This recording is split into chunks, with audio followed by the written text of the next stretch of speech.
ਮਨ ਮੇਰੇ ਹਰ ਜੀਉ ਸਦਾ ਸੰਭਾਲ, ਅੰਤ ਕਾਲ ਤੇਰਾ ਬੇਲੀ ਹੋਵੈ, ਸਦਾ ਨਿਭੈ ਤੇਰੇ ਨਾਲ। ਰਹਾਉ ਦੁਸ਼ਟ ਚੌਕੜੀ ਸਦਾ ਕੂੜ ਕਮਾਵਹਿ, ਨਾ ਬੂਝਹਿ ਵਿਚਾਰੇ। ਨਿੰਦਾ ਦੁਸ਼ਟੀ ਤੇ ਕਿਨ ਫਲ ਪਾਇਆ, ਹਰਣਾਖਸ਼ ਨਖਹਿ ਬਿਦਾਰੇ। ਪ੍ਰਹਿਲਾਦ ਜਨ ਸਦ ਹਰ ਗੁਣ ਗਾਵੈ, ਹਰ ਜੀਉ ਲਏ ਉਬਾਰੇ। ਆਪ ਸਕਾਉ ਬਹੁ ਭਲਾ ਕਰ ਜਾਣਹਿ, ਮਨਮੁਖ ਮਤ ਨਾ ਕਾਈ। ਸਾਧੂ ਜਨ ਕੀ ਨਿੰਦਾ ਵਿਆਪੇ, ਜਾਸਨ ਜਨਮ ਗਵਾਈ। ਰਾਮ ਨਾਮ ਕਦੇ ਚੇਤਹਿ ਨਾਹੀ, ਅੰਤ ਗਏ ਪਛਤਾਈ। ਸਫਲ ਜਨਮ ਭਗਤਾਂ ਕਾ ਕੀਤਾ, ਗੁਰ ਸੇਵਾ ਆਪ ਲਾਏ। ਸ਼ਬਦੇ ਰਾਤੇ ਸਹਜੇ ਮਾਤੇ, ਅਨ ਦਿਨ ਹਰ ਗੁਣ ਗਾਏ। ਨਾਨਕ ਦਾਸ ਕਹਿ ਬੇਨੰਤੀ, ਹਾਉ ਲਾਗਾ ਤਿਨ ਕੈ ਪਾਏ।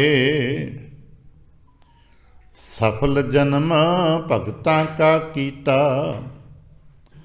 ਗੁਰ ਸੇਵਾ ਆਪ ਲਾਏ। ਸ਼ਬਦੇ ਰਾਤੇ ਸਹਜੇ ਮਾਤੇ, ਅਨ ਦਿਨ ਹਰ ਗੁਣ ਗਾਏ।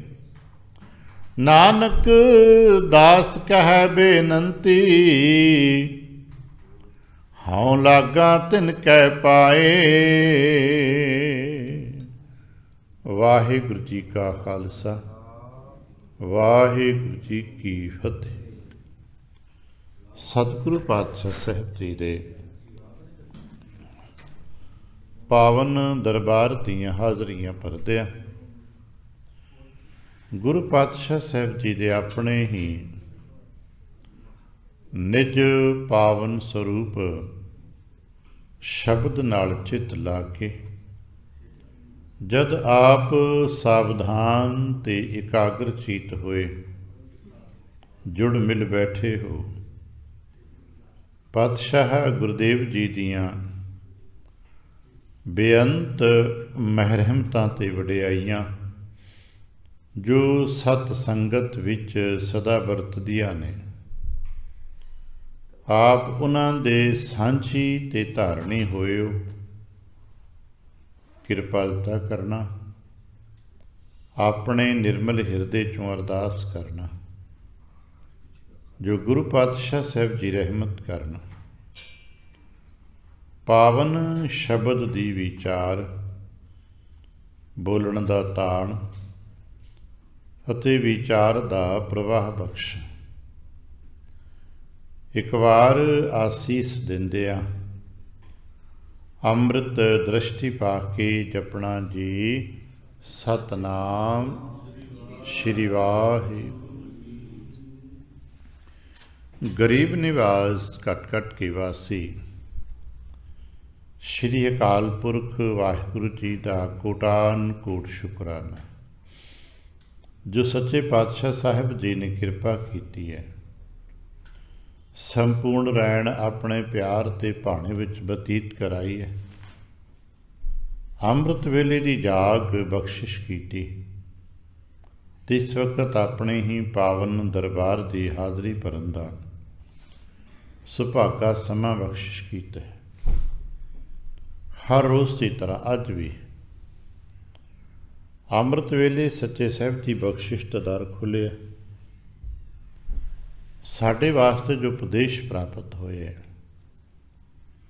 ਸਾਡੇ ਹਿਰਦੇ 'ਚ ਕਿਤੇ ਐਸਾ ਭਾਵ ਟਿਕ ਜਾਏ, ਇਹ ਅਰਦਾਸ ਸਾਡੇ ਅੰਦਰ ਵੀ ਦ੍ਰਿੜ ਹੋ ਜਾਏ। ਤੁਮ ਦਾਤੇ ਠਾਕੁਰ ਪ੍ਰਤਪਾਲਕ, ਨਾਇਕ ਖਸਮ ਹਮਾਰੇ। ਨਿਮਕ ਨਿਮਕ ਤੁਮ ਹੀ ਪ੍ਰਤਪਾਲਹੁ, ਹਮ ਬਾਰਿਕ ਤੁਮਰੇ ਤਾਰੇ। ਇਹ ਇੱਕ ਵਿਸ਼ਵਾਸ ਹੈ, ਇੱਕ ਅਰਦਾਸ ਹੈ ਜੋ ਸਾਡੇ ਹਿਰਦਿਆਂ 'ਚ ਟਿਕ ਜਾਣਾ ਚਾਹੀਦਾ ਹੈ। ਗੁਰਦੇਵ ਕਿਰਪਾ ਕਰਨ ਸਾਡੇ ਸਾਰਿਆਂ ਦੇ ਹਿਰਦਿਆਂ 'ਚ, ਸਾਡੇ ਮਨਾਂ 'ਚ ਇਹ ਗੱਲ ਟਿਕ ਜਾਏ ਕਿ ਸਾਡੀ ਪ੍ਰਤਪਾਲਣਾ ਤੇ ਕਰਤਾ ਪੁਰਖ ਵਾਹਿਗੁਰੂ ਜੀ ਦੇ ਸਦਕੇ ਹੀ ਹੋ ਰਹੀ ਹੈ। ਅਸੀਂ ਅੱਜ ਜੋ ਕਾਰ ਵਿਹਾਰ ਕਰਦੇ ਹਾਂ ਪਰਿਵਾਰਕ ਤੌਰ 'ਤੇ, ਸਮਾਜਿਕ ਤੌਰ 'ਤੇ, ਇਹ ਵੀ ਉਹਨਾਂ ਦੇ ਬਲ ਦੇ ਸਦਕੇ ਹੈ। ਇਹ ਠੀਕ ਹੈ ਕਿ ਇਹ ਧਰਮ ਸਾਡਾ ਹੈ, ਇਹ ਵਿਵਹਾਰ ਨਿਭਾਉਣੇ ਸਾਡਾ ਧਰਮ ਹੈ, ਪਰ ਇਹ ਸਹੀ ਤਰੀਕੇ ਨਾਲ ਨਿਭ ਸਕਣ ਇਹ ਉਹਨਾਂ ਦੀ ਬਖਸ਼ਿਸ਼ ਹੈ। ਅਕਸਰ ਅਸੀਂ ਵੇਖਿਆ ਹੈ, ਵਡੇਰਿਆਂ ਤੋਂ ਸਾਖੀਆਂ ਗਾਥਾਵਾਂ ਸੁਣਦੇ ਹਾਂ, ਕੁਝ ਸਾਹਿਤ ਪੜ੍ਹਦੇ ਹਾਂ, ਵਿਅਕਤੀ ਕਾਰ ਵਿਹਾਰ ਕਰਦਾ ਹੈ, ਆਪਣੇ ਵਿਵਹਾਰ ਨੂੰ, ਆਪਣੇ ਕਿਰਦਾਰ ਨੂੰ, ਆਪਣੇ ਪਰਿਵਾਰ 'ਚ ਜੋ ਕੁਝ ਵੀ ਪ੍ਰਾਪਤੀਆਂ ਹੋਈਆਂ ਨੇ ਨਿਭਾ ਰਿਹਾ ਹੈ, ਪਰ ਗਲਤੀਆਂ ਕਰ ਬੈਂਦਾ ਹੈ। ਪਤਾ ਕਿਉਂ? ਗੁਰੂ ਦਾ ਪੱਲਾ ਛੁੱਟ ਜਾਂਦਾ ਹੈ, ਗੁਰੂ ਦੀ ਰਹਿਮਤ ਸਿਰ 'ਤੇ ਨਹੀਂ ਹੁੰਦੀ, ਅਤੇ ਮਨੁੱਖ ਕਰਦਾ ਤੇ ਤਦ ਵੀ ਹੈ, ਪਰ ਭੁੱਲਾਂ ਕਰਦਾ, ਫਿਰ ਗਲਤੀਆਂ ਕਰਦਾ ਹੈ। ਸ਼ਾਇਦ ਇਹ ਗੱਲ ਹੌਲੀ ਹੌਲੀ ਸਾਡੇ ਸਮਝ ਆ ਜਾਏ। ਸਾਡੇ ਤੋਂ ਜਦੋਂ ਵੀ ਜੀਵਨ ਵਿਵਹਾਰ ਦੇ ਵਿੱਚ, ਭਾਵੇਂ ਨਿੱਜੀ ਹੋਵੇ, ਭਾਵੇਂ ਪਰਿਵਾਰਕ ਹੋਵੇ, ਭਾਵੇਂ ਸਮੂਹਿਕ ਹੋਵੇ, ਜਿਹਨੂੰ ਅਸੀਂ ਗਲਤੀ ਕਹਿੰਦੇ ਨਾ, ਗਲਤ ਕੰਮ ਹੋਇਆ, ਇਹਦਾ ਮਤਲਬ ਇੱਕ ਹੈ ਕਿ ਉਦੋਂ ਗੁਰੂ ਕਰਤੇ ਦੀ ਨਜ਼ਰ ਸਾਡੇ 'ਤੇ ਨਹੀਂ ਸੀ। ਉਦੋਂ ਸਾਡੇ ਦੇ ਨਾਲ ਗੁਰੂ ਕਰਤੇ ਨੇ ਆਪਣੀ ਕਿਰਪਾ ਦ੍ਰਿਸ਼ਟੀ ਜਿਹੜੀ ਹੁੰਦੀ ਨਾ, ਉਹ ਨਹੀਂ ਸੀ ਪਾਈ, ਅਤੇ ਨਤੀਜਨ ਅਸੀਂ ਗਫਲਤ ਵਿੱਚ ਚਲੇ ਗਏ, ਅਸੀਂ ਗਲਤੀ ਕਰ ਬੈਠੇ।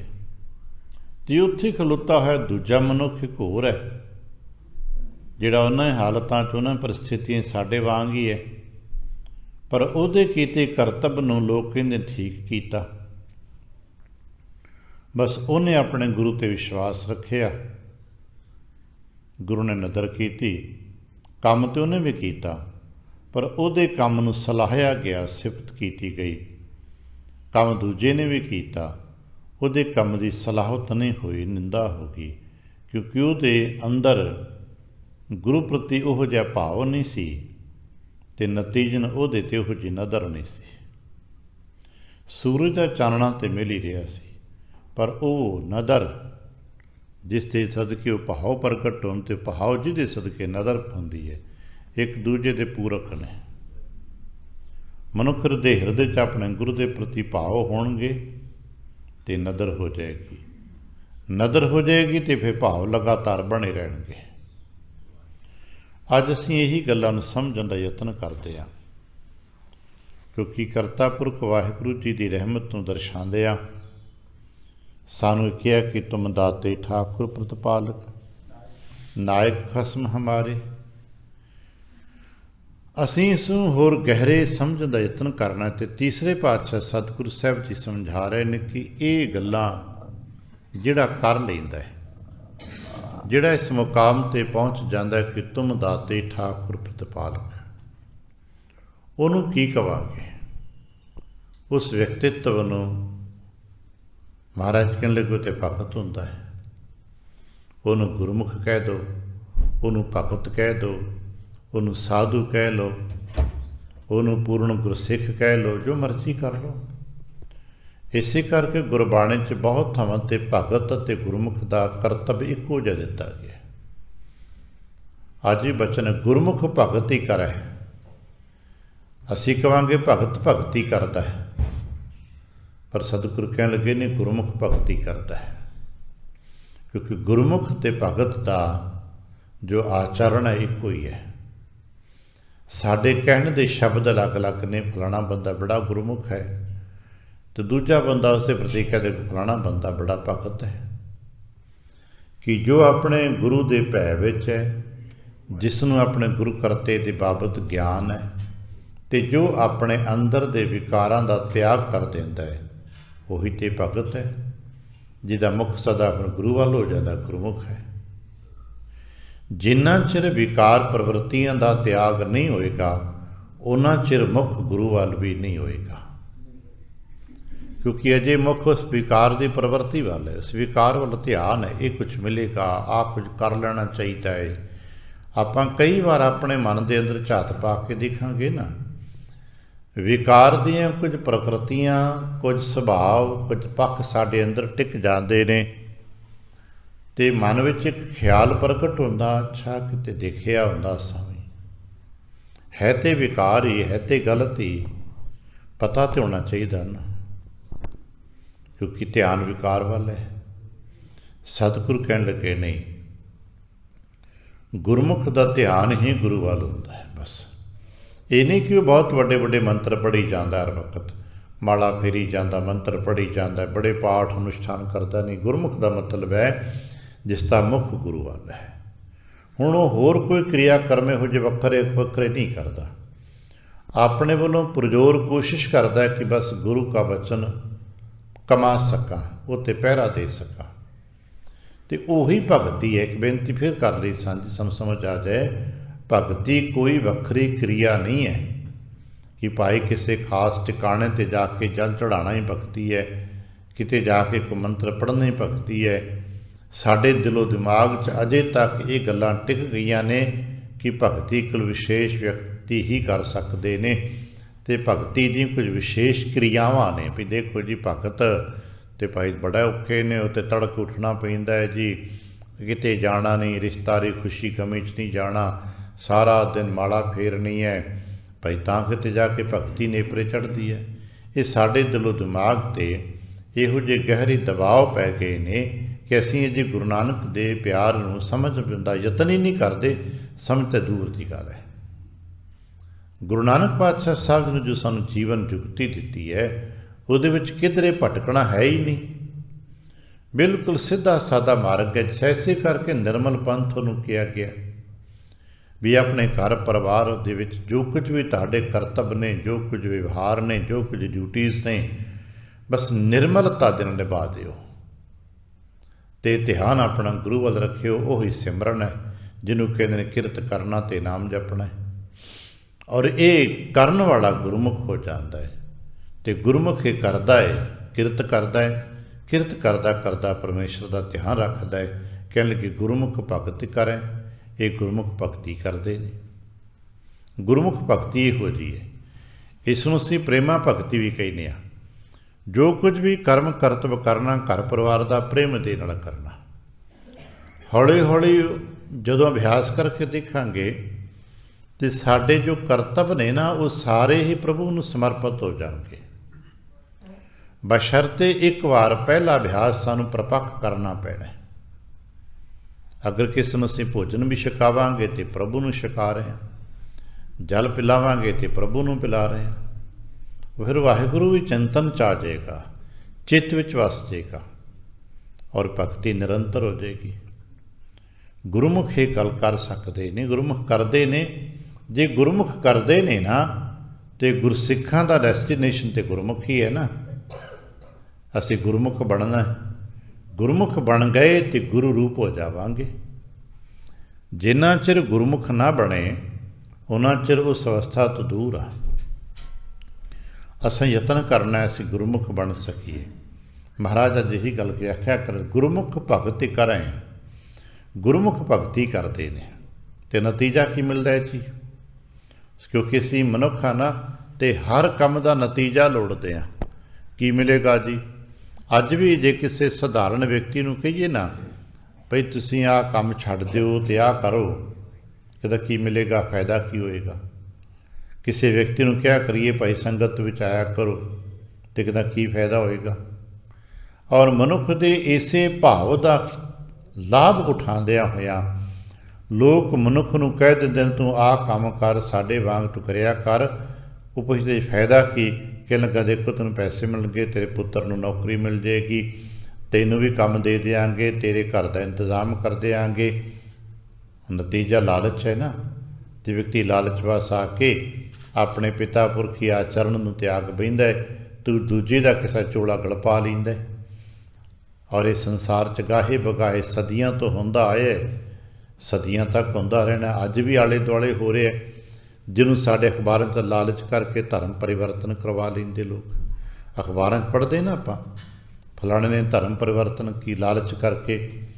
ਭਾਵੇਂ ਸਰਕਾਰਾਂ ਹੁਣ ਇੱਥੇ ਕੰਮ ਕਰ ਰਹੀਆਂ ਨੇ ਵੀ ਲਾਲਚ ਕਰਕੇ ਕੋਈ ਨਾ ਕਰੇ। ਗੁਰੂ ਨਾਨਕ ਪਾਤਸ਼ਾਹ ਸਾਹਿਬ ਜੀ ਨੇ ਗੱਲ ਸਪਸ਼ਟ ਕੀਤੀ, ਲਾਲਚ ਕਰਕੇ ਕੁਛ ਨਾ ਕਰਿਓ, ਜੋ ਕੁਛ ਵੀ ਕਰਿਓ ਪ੍ਰੇਮ ਕਰਕੇ ਕਰਿਓ। ਤੇ ਮਹਾਰਾਜ ਕਹਿਣ ਲੱਗੇ ਗੁਰਮੁਖ ਭਗਤ ਕਰੇ, ਗੁਰਮੁਖ ਭਗਤੀ ਕਰਦੇ ਨੇ। ਬਾਬਾ ਜੀ ਫਿਰ ਗੁਰਮੁਖਾਂ ਨੂੰ ਮਿਲਦਾ ਕੀ ਹੈ? ਕਹਿਣ ਲੱਗੇ ਪ੍ਰਭ ਭਾਵ ਹੈ, ਪ੍ਰਭੂ ਨੂੰ ਚੰਗੇ ਲੱਗਦੇ ਨੇ। ਕਿਉਂਕਿ ਅਸਾਂ ਤੁਸਾਂ ਦਾ ਇੱਕ ਸੁਭਾਅ ਬਣ ਗਿਆ, ਅਸੀਂ ਜਗਤ ਵਿੱਚ ਚੰਗੇ ਬਣੀਏ, ਸਾਨੂੰ 10 ਲੋਕ ਚੰਗਾ ਕਹਿਣ, ਸਾਡੀ ਵਾਹ ਵਾਹ ਹੋਵੇ, ਬਸ ਇਹੀ ਤੇ ਖਤਰਨਾਕ ਹੈ। ਸਾਡੀ ਵਾਹ ਵਾਹ ਹੀ ਤੇ ਸਭ ਤੋਂ ਮਾੜੀ ਚੀਜ਼ ਹੈ। ਬੇਸ਼ੱਕ ਦੁਨੀਆ ਦੇ ਪੈਮਾਨੇ 'ਤੇ ਜਿਤਨੇ ਲੋਕ ਤੁਹਾਨੂੰ ਸਾਨੂੰ ਜਾਣਦੇ ਨੇ ਉਹਨਾਂ ਚੰਗਾ ਲੱਗਦਾ ਹੈ। ਦੇਖੋ ਜੀ ਮੇਰੀ ਬੜੀ ਵਾਹ ਵਾਹ ਹੈ, ਲੋਕ ਮੈਨੂੰ ਸੁਣਦੇ ਨੇ, ਲੋਕ ਵਾਹ ਵਾਹ ਕਰਦੇ ਨੇ, ਚੰਗਾ ਲੱਗਦਾ ਹੈ। ਪਰ ਚੇਤਾ ਰੱਖਣਾ ਆਧਿਆਤਮ ਵਾਸਤੇ ਓਨਾ ਹੀ ਨੁਕਸਾਨਦਾਇਕ ਹੈ। ਆਧਿਆਤਮਿਕ ਜੀਵਨ ਦੇ ਵਿੱਚ ਜਿਹਨੂੰ ਥੋੜ੍ਹੀ ਜਿਹੀ ਸਮਝ ਆ ਗਈ ਹੈ, ਇਹ ਵਾਹ ਵਾਹੀ ਓਨੀ ਹੀ ਨੁਕਸਾਨਦਾਇਕ ਹੈ। ਕਿਉਂਕਿ ਇਹ ਮਨੁੱਖ ਦੇ ਅੰਦਰ ਸੁੱਤੇ ਸਿੱਧੀ ਸੂਖਸ਼ਮ ਅਹੰ ਨੂੰ ਜਨਮ ਦਿੰਦੀ ਹੈ। ਇਸ ਕਰਕੇ ਸਿਆਣੇ ਭਗਤ ਜਨ ਕੀ ਕਰਦੇ ਨੇ? ਕੰਮ ਕਰਦੇ ਨੇ, ਕੰਮ ਕਰਕੇ ਕਹਿੰਦੇ ਮੈਂ ਨਹੀਂ ਕੀਤਾ, ਮੈਥੋਂ ਨਹੀਂ ਹੋਇਆ। ਕਿਹਨੇ ਕੀਤਾ? ਇਹ ਤੇ ਗੁਰੂ ਦੀ ਕਿਰਪਾ ਹੋਈ ਤੇ ਹੋ ਗਿਆ। ਫਿਰ ਵੀ ਅਸੀਂ ਇੱਕ ਦੂਜੇ ਦੀ ਵਾਹ ਵਾਹ ਕਰਨ ਪੈਂਦੇ ਹਾਂ। ਗੁਰਮੁਖ ਜਨ ਵਾਹ ਵਾਹ ਕਰਤੇ ਦੀ ਕਰਦੇ ਨੇ, ਨਤੀਜਨ ਜੋ ਵਾਹ ਵਾਹ ਕਰਦੇ ਨੇ ਨਾ, ਉਹ ਹੀ ਵਾਹਿਗੁਰੂ ਜੀ ਨੂੰ ਚੰਗੇ ਲੱਗਦੇ ਨੇ। ਵਾਹ ਵਾਹ ਕਰ ਹੈ ਭਗਤ, ਭਗਤ ਜਨ ਅੱਗੇ ਜਾਵਾਂਗੇ ਪਾਵਨ ਪਾਣੇ ਇਸ ਰਾਗ ਸੁਰਠ ਵਿੱਚ ਬਹੁਤ ਖੁੱਲ੍ਹੇ ਮੰਡਲਣਗੇ। ਵਾਹ ਵਾਹ ਆਪ ਕਰਾਂਦਾ ਗੁਰ ਸ਼ਬਦੀ ਸੱਚ ਹੋਏ, ਵਾਹ ਵਾਹ ਆਪ ਕਰਾਉਂਦਾ ਹੈ। ਅਤੇ ਗੁਰਮੁਖ ਭਗਤ ਜਨ ਵਾਹ ਵਾਹ ਕਰਦੇ ਨੇ। ਕਹਿਣ ਲੱਗੇ ਪ੍ਰਭੂ ਨੂੰ ਭਾ ਜਾਂਦੇ ਨੇ, ਪ੍ਰਭੂ ਨੂੰ ਚੰਗੇ ਲੱਗ ਜਾਂਦੇ। ਗੱਲ ਤਾਂ ਇੰਨੀ ਕਿਉਂ ਨਾ ਪ੍ਰਭੂ ਨੂੰ ਚੰਗੇ ਲੱਗ ਜਾਈਏ। ਅਸੀਂ ਇੱਕ ਨਿੱਕੀ ਜਿਹੀ ਗਾਥਾ ਨੂੰ ਸਮਝਣ ਦੇ ਯਤਨ ਕਰਦੇ ਹਾਂ। ਧੰਨ ਗੁਰੂ ਅਮਰਦਾਸ ਮਹਾਰਾਜ ਜੀ ਨੇ ਆਪਣੇ ਦੋਨੋਂ ਦਾਮਾਦਾਂ ਨੂੰ ਕਿਹਾ ਸੀ ਨਾ ਥੜੇ ਬਣਾਓ। ਇਹ ਗਾਥਾ ਬੜੀ ਵਾਰ ਆਪਾਂ ਸੁਣੀ। ਧੰਨ ਗੁਰੂ ਅਮਰਦਾਸ ਮਹਾਰਾਜ ਜੀ ਦੇ ਦੋਨੋਂ ਜਵਾਈ ਸਿਆਣੇ ਨੇ, ਸਮਝਦਾਰ ਨੇ, ਸੇਵਾ ਕਰਦੇ ਨੇ, ਪ੍ਰੇਮ ਭਾਵ ਵਾਲੇ ਨੇ। ਹੁਣ ਦੋਨਾਂ ਨੇ ਥੜੇ ਬਣਾਏ। ਸ਼ਾਮ ਦੇ ਵੇਲੇ ਆ ਕੇ ਗੁਰੂ ਪਾਤਸ਼ਾਹ ਕਹਿਣ ਲੱਗੇ ਠੀਕ ਨਹੀਂ ਬਣੇ, ਜਿੱਦਾਂ ਚਾਹੁੰਦੇ ਸਾਦਾਂ ਦਾ ਨਹੀਂ ਬਣਿਆ, ਢਾਹ ਦਿਓ, ਫਿਰ ਕੱਲ੍ਹ ਦੁਬਾਰਾ ਬਣਾਇਓ। ਠੀਕ ਹੈ, ਦੁਬਾਰਾ ਬਣਾਵਾਂਗੇ। ਅਗਲੇ ਦਿਨ ਫਿਰ ਦੋਨਾਂ ਨੇ ਮਿੱਟੀ ਇੱਧਰ ਉੱਧਰ ਕੀਤੀ, ਨਵੇਂ ਢੰਗ ਨਾਲ ਫਿਰ ਮਿੱਟੀ ਪਾਈ, ਫਿਰ ਥੜਾ ਬਣਾਇਆ। ਫਿਰ ਸੰਧਿਆ ਦੇ ਵੇਲੇ ਮਹਾਰਾਜ ਕਹਿਣ ਲੱਗੇ ਨਹੀਂ ਗੱਲ ਨਹੀਂ ਬਣੀ, ਮਜ਼ਾ ਨਹੀਂ ਆਇਆ, ਢਾਹ ਦਿਓ। ਉਹਨਾਂ ਢਾਹ ਦਿੱਤੇ। ਤੀਜੇ ਦਿਨ ਫਿਰ ਉਹੀ ਕੰਮ ਹੋ ਗਿਆ। ਦੇਖੋ ਥੋੜ੍ਹੇ ਠੀਕ ਨਹੀਂ ਬਣੇ, ਜੋ ਅਸੀਂ ਚਾਹੁੰਦੇ ਹਾਂ ਬਣ ਨਹੀਂ ਰਿਹਾ, ਢਾਹ ਦਿਓ। ਇੱਕ ਨੇ ਢਾਉਣਾ ਸ਼ੁਰੂ ਕਰਤਾ ਤੇ ਕਹਿਣ ਲੱਗਾ ਨਹੀਂ ਪਿਤਾ ਜੀ, ਜਿੱਦਾਂ ਤੁਸੀਂ ਦੱਸ ਕੇ ਜਾਂਦੇ ਹੋ ਉੱਦਾਂ ਹੀ ਬਣਾਉਂਦੇ ਹਾਂ। ਹੋ ਸਕਦਾ ਤੁਸੀਂ ਵਡੇਰੀ ਮਾਰਾ ਕਰਕੇ ਭੁੱਲ ਜਾਂਦੇ ਹੋ। ਆ ਦੇਖੋ ਨਾ, ਜਿਵੇਂ ਜਿਵੇਂ ਤੁਸੀਂ ਕਹਿ ਗਏ ਸੀ ਜਿੰਨੀ ਲੰਬਾਈ ਚੌੜਾਈ ਉਚਾਈ ਥੜੇ ਦਾ, ਹੋਰ ਕੀ ਹੁੰਦਾ, ਇੰਨੇ ਹੁੰਦਾ ਨਾ ਕਿੰਨਾ ਲੰਬਾ ਚੌੜਾ ਉੱਚਾ। ਦੇਖੋ ਸਾਫ ਸਫਾਈ ਵਧੀਆ ਹੈ। ਤੁਸੀਂ ਬਾਰ-ਬਾਰ ਇੱਕੋ ਗੱਲ ਕਰੀ ਜਾਂਦੇ, ਸ਼ੋਭਾ ਨਹੀਂ ਦਿੰਦਾ, ਤੁਹਾਨੂੰ ਸ਼ੋਭਾ ਨਹੀਂ ਦਿੰਦਾ। ਤੁਸੀਂ ਵਡੇਰੇ ਬਾਰ-ਬਾਰ ਇੱਕੋ ਗੱਲ ਕਰਦੇ ਤੇ ਬੜੇ ਦਿਨ ਹੋ ਗਏ। ਦੇਖੋ 3 ਦਿਨ ਹੋ ਗਏ ਆ, ਸਾਰਾ ਸਮਾਂ ਇੱਕ ਹੀ 'ਚ ਲੱਗਿਆ। ਕਹਿੰਦੇ ਅੱਛਾ ਕੋਈ ਗੱਲ ਨਹੀਂ, ਰਹਿਣ ਦੇ ਭਾਈ। ਦੂਜੇ ਕੋ ਗਏ ਨੇ, ਕਿਹਾ ਫਿਰ ਭਾਈ ਥੋੜ੍ਹਾ ਠੀਕ ਨਹੀਂ ਬਣਿਆ, ਜਿਵੇਂ ਜਾਂ ਚਾਹੁੰਦੇ ਸਾਂ ਤਿਵੇਂ ਦਾ ਨਹੀਂ ਬਣਿਆ।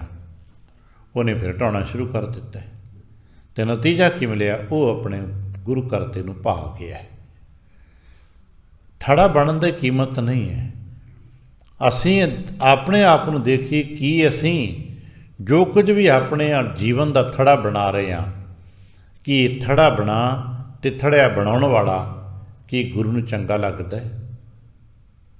ਗੁਰੂ ਕਹਿ ਵੀ ਦੇਵੇ ਕਿ ਤੇਰਾ ਜੀਵਨ ਦਾ ਥੜਾ ਮੈਨੂੰ ਚੰਗਾ ਨਹੀਂ ਲੱਗਦਾ, ਪਰ ਕੀ ਅਸੀਂ ਫਿਰ ਵੀ ਕਹਦੇ ਕਿ ਹਾਂ ਮਹਾਰਾਜ ਭੁੱਲ ਹੋ ਗਈ, ਸਾਫ ਸੁਥਰਾ ਨਹੀਂ ਬਣ ਸਕਿਆ, ਯਤਨ ਕਰਦਾ ਹਾਂ ਦੁਬਾਰਾ ਬਣਾ ਲੈਣਾ।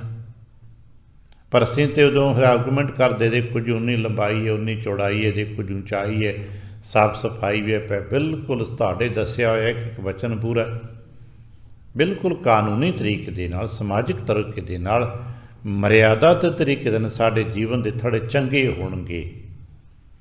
ਪਰ ਜ਼ਰੂਰੀ ਨਹੀਂ ਕਿ ਪ੍ਰਭੂ ਜੀ ਨੂੰ ਭਾ ਜਾਂਦੇ ਹੋ। ਪ੍ਰਭੂ ਜੀ ਨੂੰ ਭਾਵਨਾ ਜਿਹੜਾ ਨਾ,